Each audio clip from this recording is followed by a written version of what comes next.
आत्ता बाजारातली कँडी विसरा, घरच्या घरी हेल्दी आंबा कँडी बनवूया। यासाठी 2 किलो कडक कच्चे तोतापुरी आंबे घ्या। धुवून साल काढून मोठ्या फोडी करा। पातेल्यात पाणी उकळायला ठेवा। त्यामध्ये अर्धा चमचा हळद, 1 चमचा मीठ घालून एक उकळी द्या। यामध्ये आंब्याच्या फोडी घालून उकळी आल्यावर गॅस बंद करा। सगळ्या फोडी चाळणीवर काढून पाणी काढून घ्या। आता या फोडी एका भांड्यात घेऊन त्यावर 2 कप साखर घालून रात्रभर मुरायला ठेवा। दुसऱ्या दिवशी फोडी वेगवेगळ्या करून छान वाळवा।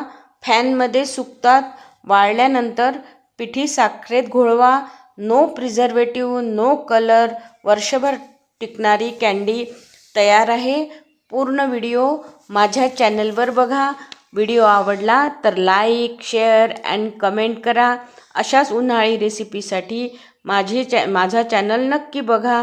डिस्क्रिप्शन चेक करा।